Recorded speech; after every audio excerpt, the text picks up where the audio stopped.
Si eres un luchador, Modelo es tu recompensa y este mensaje es para ti. Toleras un poco de todo para nunca defraudar a tu gente. Eres fuerte, eres valiente, eres el campeón del barrio. Eres una máquina de chambeo, una fuerza de la naturaleza. Contigo nadie se mete. Eres un real, un leal, un motor de productividad. Eres un luchador y Modelo es tu recompensa. Te has ganado hasta la última gota de esta rica lager dorada. Así que ponla en alto. Modelo, la marca de los luchadores. Todo con medida. Cerveza importada por Crown Imports, Chicago, Illinois. El Salón de las Torturas. Roldán y sus hombres perseguían a Carlos y su escolta que trataban de huir. Levantaron sus armas y dispararon a matar.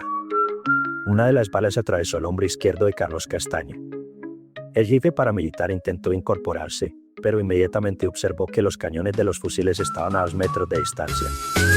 Monolechi se acercó y lo golpeó con la culata del fusil, lo escupió en la cara y con otro de los asaltantes lo agarró a puntapiés. El otro sicario era un hombre apodado Moby 5, que había comandado uno de los grupos que irrumpieron esa tarde en la vereda donde se encontraba el líder paramilitar. Roldán y Moby levantaron a Castaño del suelo, lo esposaron de pies y manos y a punta de empujones lo llevaron hasta una de las camionetas. Los demás miembros del grupo atacante buscaron desesperadamente a Kenia, que hacía mucho tiempo había desaparecido.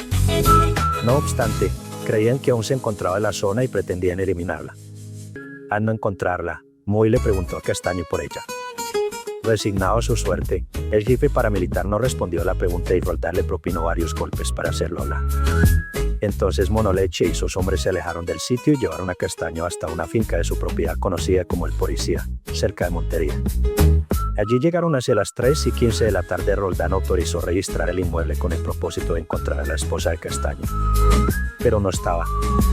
En cambio, hallaron a Johnny Nao, leal servidor del líder paramilitar, a quien después de propinarle varios golpes, lo esposaron y lo llevaron hasta la camioneta donde se encontraba su jefe. Los dos capturados fueron conducidos a la vereda del Tomate, donde existía un centro de entrenamiento y capacitación antisubversiva de la SAUC. Conocido también como Secas, el lugar se había hecho famoso como centro de torturas a donde llevaban a los principales enemigos de la organización para sacarles sus más íntimos secretos. Eran las 4:30 de la tarde. Una vez en el sitio, Castaño y Henao fueron amordazados y sujetados con las esposas a los barrotes de las celdas. Castaño era consciente de que le esperaban métodos de presión salvajes que él ya conocía. A esa misma hora, lejos de allí, los 2 escoltas de Castaño que habían sobrevivido al ataque tomaron rumbos diferentes. Ayudados por moradores de la región, el Tigre, como le llamaban a uno de ellos, fue a parar a la vereda de Necoque, muy cerca de donde ocurrió el asalto. El otro escolta, conocido como Vladimir Rojas, la Vaca, llegó hasta el corregimiento Chiboró.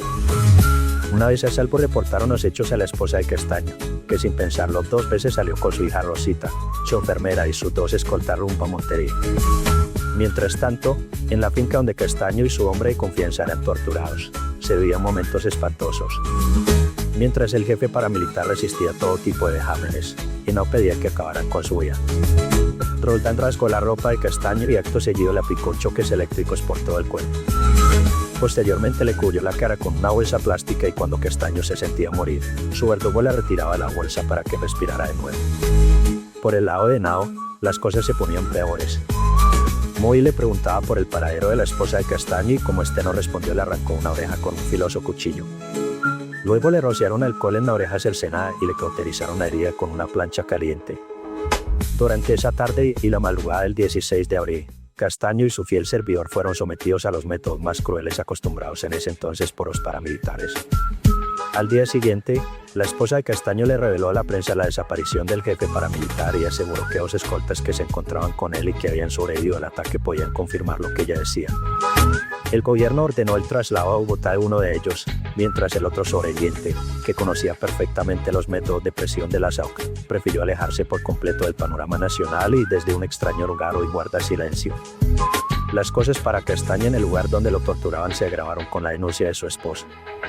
En la tarde del sábado, Roldán y Moby, agobiados porque no podían conseguir su objetivo, decidieron poner el cuerpo de Henao en una guillotina. Segundos más tarde su cabeza rodó por el suelo. Los servicios de inteligencia al interior de las autodefensas confirmaron que el gobierno colombiano ya tenía conocimiento de los hechos. Desde el Comando Central, Mancuso, Don Berna y Macaco autorizaron a Roldán a aplicar métodos más severos para que Castaño soltara cualquier dato que tuviera que ver con su posible negociación con Estados Unidos. Carlos fue sometido nuevamente a la bolsa plástica y lo amenazaron con cortarle una de sus orejas. Más tarde, ante el silencio del jefe paramilitar, uno de los torturadores le arrancó un dedo de su mano derecha, después parte de una oreja y luego la otra. Perdió el conocimiento. Sin mostrar un solo rastro de piedad, Roldán prendió una motosierra y la descargó sobre Castaño, que cayó al suelo desangrado. Estaba muerto. Culminada la tarea, Munoleche ordenó empacar los restos en bolsas plásticas negras y las condujo hasta un lugar cercano. Una vez allí los enterró. Era el mismo sitio donde años después, con base en su testimonio fiscales de justicia y paz de Roldán, la fiscalía habría de descubrir los restos del jefe paramilitar. Así murió el gran jefe paramilitar. Implacable y carismático, Castaño despertó todo tipo de sentimientos. Con su cruel muerte murieron las posibilidades de esclarecer cientos de asesinatos de la historia reciente del país. Pocos días después y luego de permanecer oculta en varias casas de Montería, Kenia Gómez llegó a Bogotá con su pequeña hija y encontró una mano amiga que la ayudó a salir del país. De Bogotá fue enviada a Costa Rica, a la espera de que el gobierno estadounidense le concediera un asilo político, como tal parece que ocurrió porque él vive en Nueva York con su hija Rosita. Su vida llena de lujos terminó y hoy deambula de un lado a otro en la Gran Manzana. De nada sirvieron las duras críticas de algunos sectores de la prensa, de la Casa de Nariño, del Comisionado de Paz y de la opinión pública sobre el procedimiento de los nuevos jefes paramilitares. Mancuso, Macaco y Don Berna, así como el mismo Vicente Castaño, negaron su participación en los hechos. A los pocos días, presionados por un sector de la prensa, los jefes de la SOC aceptaron que sí hubo un enfrentamiento por equivocación con la escolta del comandante Castaño, pero que fue solo eso, una pequeña escaramuza y nada más. Así terminó la vida de Carlos Castaño. Un hombre que llegó a ser el amo y señor de las Autodefensas Unidas de Colombia y que puso de rodillas a decenas de colombianos, entre ellos campesinos, ganaderos y comerciantes, que trataron en algún momento de hacerle oposición. Un hombre que desconfiaba de su propia sombra, pero que fue ultimado por los amigos a quienes les confió buena parte de su organización porque tenía la certeza de que su jefe se entregaría, más temprano que tarde, a la justicia norteamericana. El cartel de las autodefensas. Carlos Castaño era un amigo generoso, pero a la vez un hombre implacable que no sabía perdonar a sus enemigos. Era un individuo de sentimientos extremos. Podría pasar de ser un cálido y amoroso padre cuando se encontraba al lado de su hija, a un temido y peligroso hombre de guerra cuando trataba de imponer sus condiciones y caprichos. Castaño despertó simpatías en un país tan pasional y desequilibrado como él. Igualmente, sabía que encarnaba un personaje despreciado por todos los crímenes cometidos por su organización.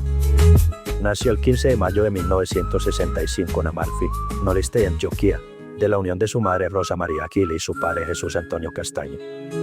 Fue un personaje importante en la historia del país.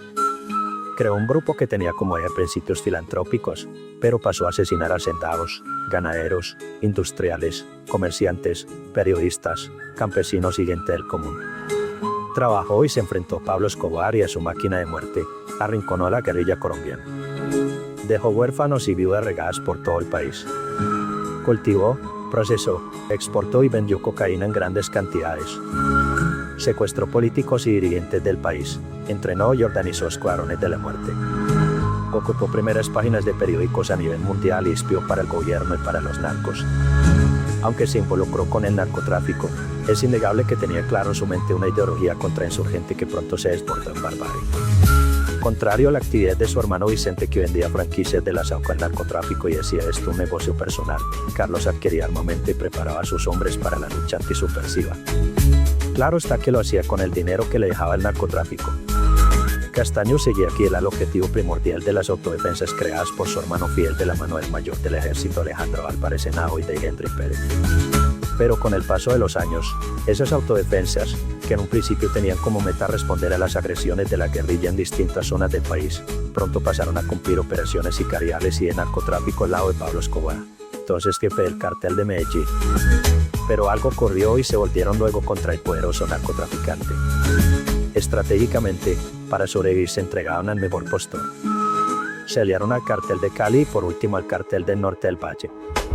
Unos años después entendieron que no necesitaban de esas alianzas y fundaron el cartel de las autodefensas, con sus respectivos capos en el negocio de las drogas, Salvatore Mancuso, Carlos Mario Jiménez, Macaco, Diego Murillo, Don Berna y Vicente Castaño, el profe. Con este repentino cambio de ideología, muchos se preguntaban quién en realidad era el jefe verdadero de esta organización. La respuesta parece simple.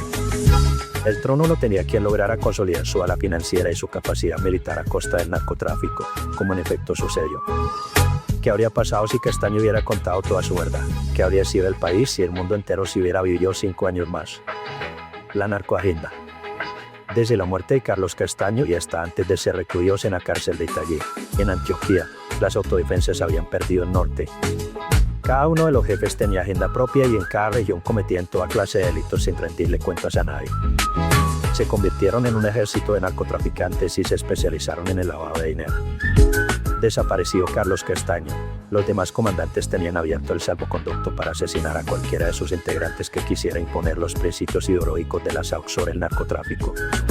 Hoy todos los comandantes cargan sobre sus espaldas un pedido de extradición a Estados Unidos, bajo cargos de narcotráfico. Carlos Mario Jiménez, Macaco, Diego Murillo Bejarano, Don Berna, Salvatore Mancuso, Ramiro Banwi, Rodrigo Tobar Pupo, Jorge 40, Javier Zuluaga Lindo, Gordo Lindo, Vicente Castaño y los hermanos Víctor y Manuel Mejía Muñera.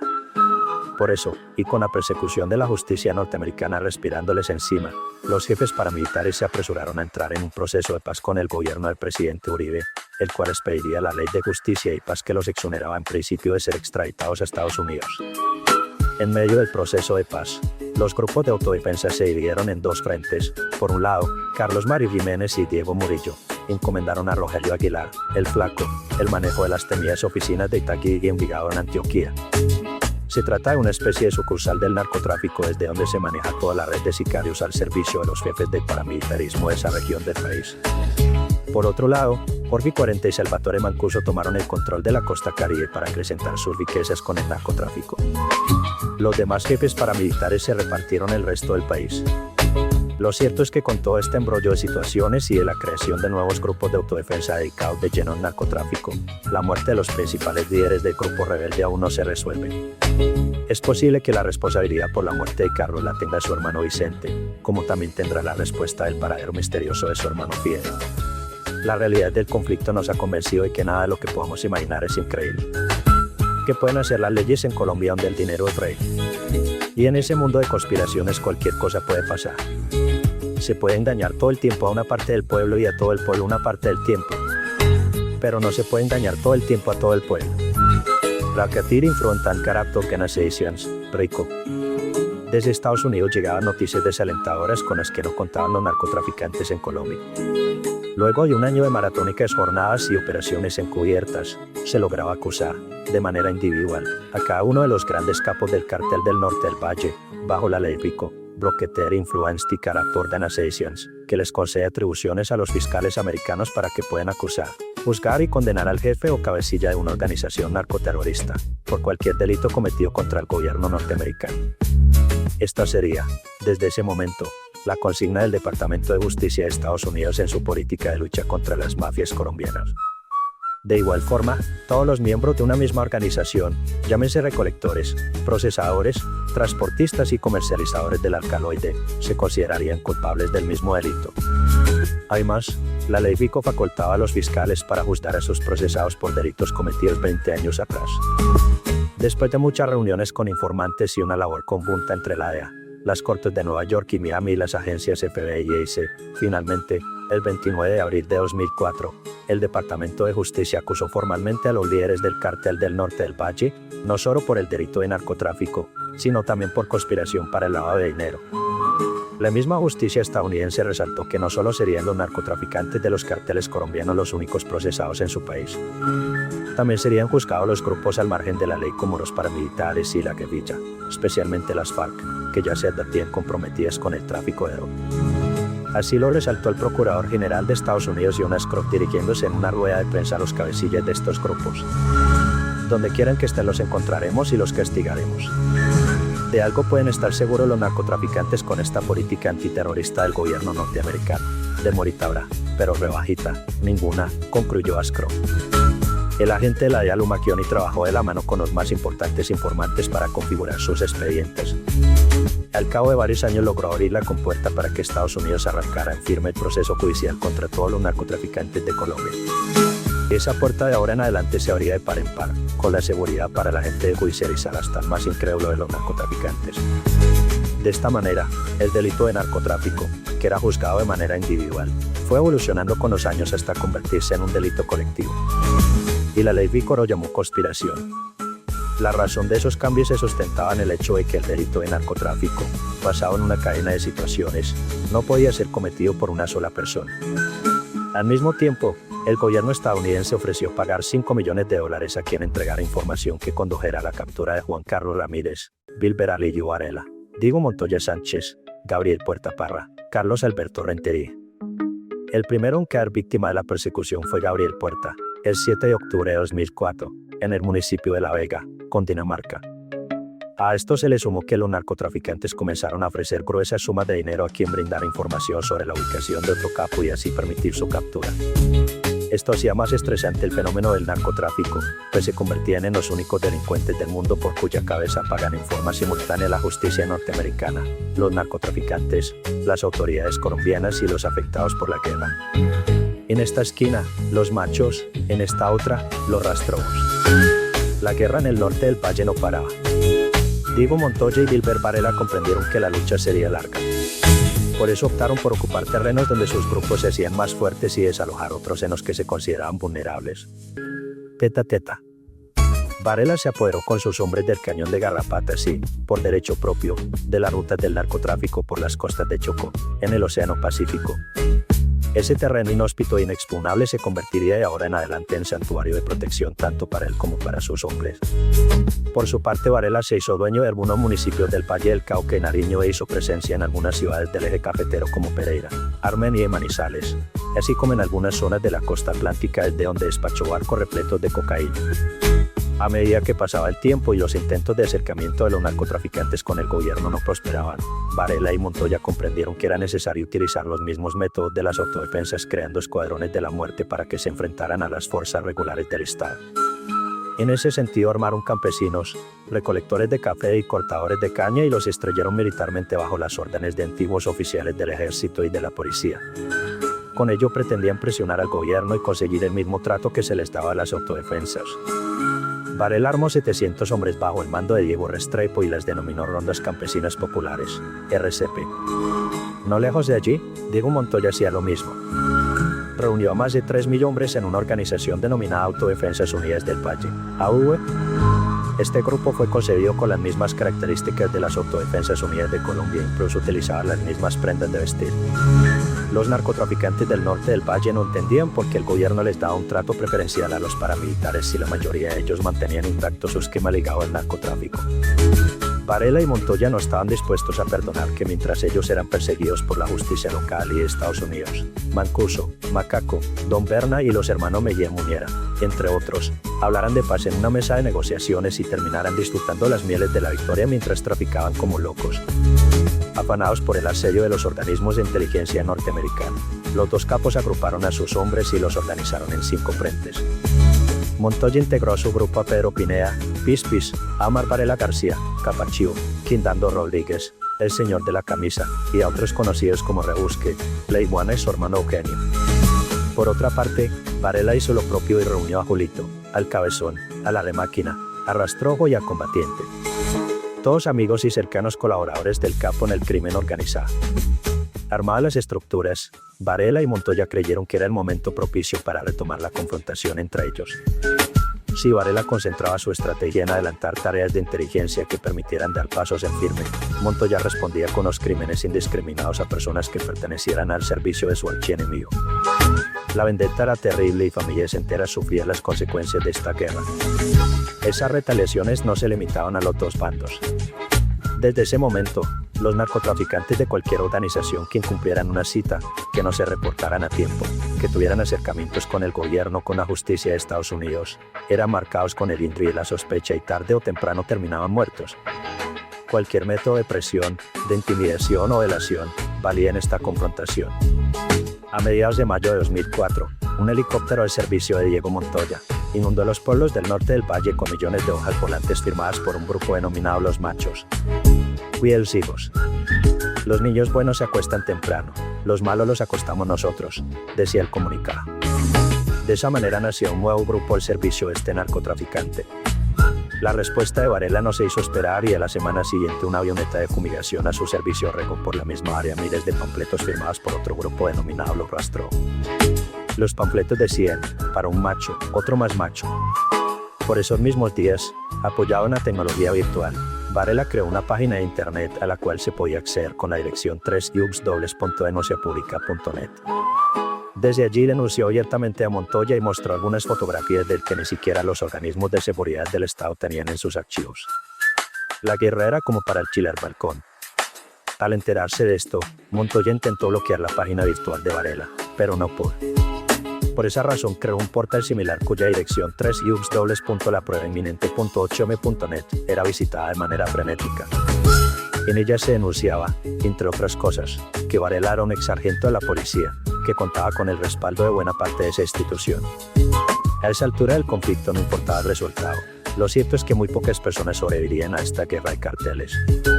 Más de 3.000 registraban los organismos de seguridad y hoy, aun cuando Montoya fue capturado, la guerra seguramente no parará. El reencuentro.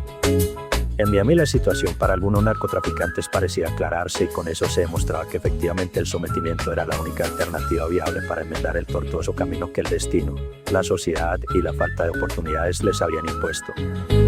Desde un centro de reclusión en el estado de Pensilvania, el médico fue trasladado de regreso a la cárcel federal de Miami donde terminaría por pagar su condena.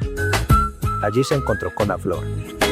En ellos primó la lealtad a un convenio de sometimiento a la justicia que habían pactado años atrás. Luego de un fuerte abrazo y vestidos con su uniforme carcelario, vinieron las mutuas confesiones.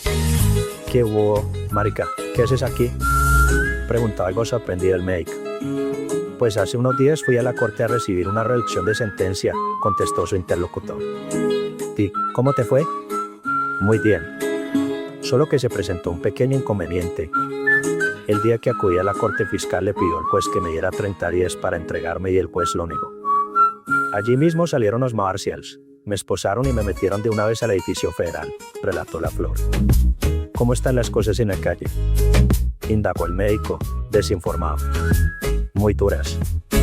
Todo el mundo dice que las cosas están peor que al principio, que no se puede confiar en nadie y lo malo es que muchas de las cosas que están pasando nos las achacan a nosotros. ¿Cómo así que a nosotros?, preguntó el médico. Sí, viejo. Dicen que todo eso de los arreglos, que era una maravilla, se dañó por nosotros, replicó la Flor. ¿Por nosotros? Sí, eso era una rubaira de plata. Porque la gente es insidiosa. Si vos sabes que lo único que hicimos fue creer que este proceso valía la pena y evitar que Vera Vega y el Gordo Leaf robaran a todo el mundo y evitar la captura de todos en Panamá. Viejo, así fue, esa es la verdad. Pero si es la gente. Una cosa sí te puedo decir. Aún con todo el dolor que hemos pasado, creo que valió la pena. Aún tenemos esa luz que ilumina el final del túnel y mientras no se apague de ahí nos vamos a agarrar. Todavía nos espera un largo camino, pero solo el tiempo dirá si esta fue nuestra mejor decisión, dijo la Flor. Así transcurrió el reencuentro de aquellos dos amigos, que tuvieron el valor de enfrentar en una corte federal sus acusaciones. Luego de algunos días, los dos terminaron en la misma unidad compartiendo celda. Fueron más que amigos, fueron hermanos. Pero el destino se encargó de separarlos el 14 de junio de 2005, cuando el médico fue trasladado de nuevo a un centro de detención migratorio, tras haber cumplido buena parte de su condena. Luego de varios meses de periplo por diferentes centros de deportación norteamericana recuperó su libertad. El traslado. El 6 de enero de 2006, la Flor fue sacado del PS de Miami para ser trasladado de prisión. El anuncio lo tomó por sorpresa porque debería abandonar los 4 muros que con el transcurrir de los meses se habían convertido en su hogar y a los cuales se había acostumbrado. Extrañaría todo, los amigos, los barrotes, la caja donde guardaba sus pocas pertenencias, compartir con los demás un puñado de arroz, el recipiente en el que comió tantas veces y el colchón. Custodiado por 6 oficiales del BOP, abandonó la prisión. Uno de los oficiales sacó una cadena como para amarrar elefantes, la pasó por la cintura y luego por 2 de los eslabones a la altura de su ombligo introdujo una pequeña caja negra con cara de candado y por esta, a su vez, pasó las esposas que sujetaron ambos brazos a la altura de las muñecas. Luego sacó una cadena de 30 centímetros de largo con grilletes al final de ambas puntas que fueron a parar a la altura de sus tobillos y asegurados con una llave. Cuando ya estaba completamente inutilizado, el oficial le ordenó que abordara el bus que lo transportaría al aeropuerto internacional de Miami. Tras pasar exitosamente los obstáculos que encontró en el camino, la flor entró en el bus rodeado de barrotes azules y dos mallas atrás y adelante que los mantenían separados de las puertas trasera y delantera. Una vez entró al vehículo, se hizo en el tercer asiento del lado derecho, donde se encontró con un preso de origen cubano. En ese instante aparecieron más de 20 mujeres vestidas y amarradas exactamente igual a como estaban los ocupantes del bus. De repente apareció una oficial con cara de travesti que se hizo al volante del bus, al tiempo que otros dos uniformados cerraron las rejas dentro del bus, uno por delante y otro por detrás. Una vez acomodados empuñaron un enorme shotgun y tomaron posición de combate. Mientras ellos eran grandes, fuertes, saludables, estaban sueltos y armados, la flor estaba sin desayunar, en medias, flaco, acabado, esposado de las manos. Al cabo de unos minutos la caravana llegó al aeropuerto internacional de Miami y la flor observó un avión 747-200, blanco como la nieve de matrícula N850B. Luego se percató de que dicha aeronave era custodiada en círculo por 15 oficiales del United States Marshal Services con enormes fusiles en sus manos. A eso de la 1 de la tarde la flor escuchó su nombre y respondió con su número. Caminó hacia adelante y como pudo bajó los escalones del bus hasta tocar tierra. Observó el cielo y pensó que el sol resplandeciente de esa hora era más apropiado para estar en la playa con una nevera llena de cerveza que preso y a punto de ingresar al infierno. El efímero sueño de la flor fue roto de repente por el grito de un oficial que le dijo que abriera las manos y luego de revisarlo de arriba abajo le señaló las escalinatas del avión. En las primeras sillas iban las mujeres, pero no tuvo el valor, la fuerza, ni la voluntad de observarlas al rostro y transmitirles algún gesto de optimismo. En pocos segundos el avión estaba lleno de presos del sistema federal americano, pero ninguna, incluido la flor, sabían para dónde lo llevaba. United States Penitentiary. El avión de Camp Victor, la aerolínea menos costosa del mundo porque cuando se es preso se puede volar gratuitamente, encendió sus potentes motores, y tras 5 horas de vuelo y una parada técnica en el aeropuerto de Jacksonville, aterrizó en el aeropuerto de Atlanta, Georgia. Cuando escuchó su nombre, como pudo la flor desabrochó su cinturón y apoyó su mano sobre el asiento para incorporarse, luego avanzó despacio hacia adelante y al llegar a la puerta sintió el rigor del intenso frío. Abordó el bus que lo esperaba en tierra y debido al cansancio recostó la cabeza sobre los barrotes mientras avanzaban por vías desconocidas rumbo al castillo de Drácula, como cariñosamente los presos del sistema federal americano llaman la prisión de Atlanta. A eso de la medianoche fue sacado de una celda para una entrevista con el médico. Luego hubo el mismo procedimiento con el consejero de la prisión y sus preguntas de rutina. ¿Necesita separación? ¿Tiene alguna enfermedad contagiosa? ¿Ha cooperado con el gobierno? ¿No es peligroso para usted vivir con otros presos? La flor respondió no en todo momento. Una vez terminada la entrevista, uno de los guardias le ordenó caminar por entre un largo pasillo hasta que se encontró con un enorme cajón plástico de donde sacó un paquete envuelto a manera de burrito mexicano. Más adelante observó un grupo de presos que luchaba sobre una pirámide de colchones destruidos, tratando de quedarse con el menos dañado. La flor luchó como una fiera contra los demás presos hasta hacerse un pedazo de bulto con aspecto destropado. Con su paquete debajo del brazo, la flor llegó a su celda. Cuando cruzó la puerta se encontró con 2 pintorescos presos de origen mexicano que en forma amable le señalaron el rincón que se convertiría desde ese momento en su espacio. Al cabo de una larga charla con sus compañeros comprendió que en ese sitio de reclusión los minutos serían horas, las horas días y los días semanas. Reflexión. Unos meses después de este doloroso periplo, la flor regresó al FS de Miami para ser presentada en la corte y recibir una nueva sentencia. Ese mismo día salió de la prisión con un rumbo incierto, tan incierto como desde ahora se dibujaba su vida. Estaba solo y ya no lo acompañaba nadie. Un hombre al que desde años atrás tenía identificado como un agente federal, caminó hacia él y le preguntó. La flor era como te conocían, ¿verdad, muchacho? Indagó la gente. La flor asintió con la cabeza, desconfiada. Bueno, comprendo tu silencio, tu nombre real es lo de menos. Lo que importa ahora es lo que quiero decirte, la verdad lisa y escueta, clara como el agua, sin tapujos ni rodeos, de frente como debes mirar ahora, con la cabeza en alto después de cumplirle a la justicia de los hombres. Yo sé tu vida presente y pasada, hasta la de aquella época en que ganabas dinero a montones, de un modo poco habitual. Lo que sé de memoria es cómo terminaron esas leyendas. Has oído hablar de grandes varones de la droga como el mexicano, Pablo Escobar, Fabio Ochoa, Orlando Henao el capo de capo con quien compartiste tantos años, Efraín Hernández, los hermanos Castaño, Iván Urdinola y tantos otros buenos y malos que tú conociste. ¿Qué quiere decir usted? Le preguntó la flor a aquel señor que caminaba ahora a su lado. ¿Sabes, hijo? Unos eran buenos y otros eran malos, muy malos, pero el individuo que a mí me parece bueno, a otros les puede parecer malo. Esto es algo supremamente difícil de entender. En esta misma prisión vi a uno de ellos, que tenía encima muchos asesinatos. Era Nicolás Prieto, un sujeto con la sangre como hielo, cruel y despiadada, me consta. Sin embargo, cuando lo traté en la cárcel, ya preso, me pareció un hombre bueno. Yo lo acompañé a la corte el día de su sentencia, y lloró en mi hombro como si fuera un niño. Estaba tan arrepentido de cuánto mal había hecho que de haber estado en mis manos lo habría perdonado. Al cabo de algunos años murió en la cárcel. Era un gran narcotraficante y además asesino. Replicó la Flor. Sí, era un asesino. Nicolás Prieto me contó toda su vida y es curioso ver cómo se parecen entre sí las vidas de los hombres. Este hombre emprendió la senda del mal por causa de la miseria en la que vivía y de una injusticia que un día cometieron con él. He escuchado muchas historias de las muertes y vendetas al interior de los carteles y ni siquiera con estas canas que tengo en el pelo puedo alcanzar a entender lo que se debe sentir. Indudablemente es muy desagradable, reflexionó la Flor. Por supuesto es muy desagradable. Lo peor, muchacho, es que en ese mundo uno se acostumbra a todo, a lo agradable y a lo desagradable. Otro, como Gustavo López, además de narcotraficante, era un gran criminal con la pistola en la mano. Se enfrentaba a cualquiera. Yo lo conocí en este país y casi me toca presenciar cuando lo mató otro narco al que consideraba su amigo. A traición, naturalmente. ¿Sabes qué le dijo Gustavo al asesino? Continuó el agente. ¿Sí? Gustavo López dijo textualmente: gracias amigo, me has quitado un peso de encima. Las personas que pasaban por ahí en ese momento oyeron y algunos de ellos me contaron. Era cierto, aquel narcotraficante vivía amargado por el peso de su conciencia. Como le ocurría a mi amigo Carlos Prieto, la muerte fue la liberación para ellos. Con esto quiero decirte que es fácil robar por una pendiente sin fondo, pero lo difícil y vaneroso es salirse de ello. Ahí radica la diferencia. Cuando un hombre trafica con otro, con un grupo de personas desencadena una gran cantidad de circunstancias, inclusive las vendetas entre estos y la muerte de sus rivales.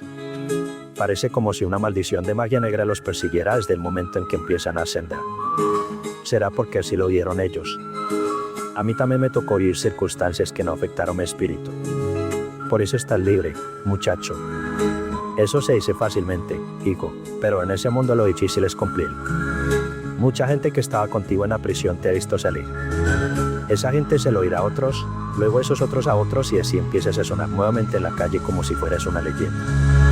Luego, algún resentido vociferará sobre ti o intentará eliminarte por la espalda. Tendrás que hacer algo o él te matará, y no creo que tú seas de los que huyen, ¿comprendes? ¿Qué quiere usted decirme con todo esto? Preguntó la Flor. Te estoy dando un consejo, muchacho. Sencillamente te he explicado cómo murieron Carlos y Gustavo. Le puedo explicar muchas cosas más de individuos que rodaron por la pendiente del narcotráfico hasta terminar envueltos en las armas y quiero también enseñarte el modo de escapar y no reincidir en ese fatídico destino, que quizás la vida te tenga de parar. ¿Hay un mall? Sí, naturalmente. Te puedo contar muchas historias de hombres que lograron escapar a su destino fatal. Diego Castro, Ramos Zapata, Jorge Cerquera y muchos más. Pero te voy a contar la historia de Manuel Puentes, un hombre que en un momento de su vida se dedicó al narcotráfico. Manuel era un hombre de armas tomar, valiente como el solo, empezó como tú y terminó inmiscuyéndose en un problema que no le pertenecía. Manuel Puentes era un diablo con un arma en la mano, sacaba y tiraba de un modo increíble. Le tenía un miedo infinito a la muerte y por tanto no les daba oportunidad a sus enemigos. Luchó en todas las guerras del narcotráfico y un día se encontró un oficial federal que le dijo: no tengo las suficientes pruebas para llevarte ante un juez, pero las conseguiré, más temprano que tarde. Vas mal, has contado con suerte y un día caerá al otro lado de la moneda porque tu fama corre muy aprisa. Manuel, un tanto asustado, preguntó qué podía hacer para evitar que eso sucediera. El oficial respondió: pon tu sagacidad y experiencia al servicio de la ley. Ganarás poco dinero, pero tu conciencia dormirá tranquila. No es lo mismo involucrarse en el narcotráfico por necesidad, capricho o conveniencia.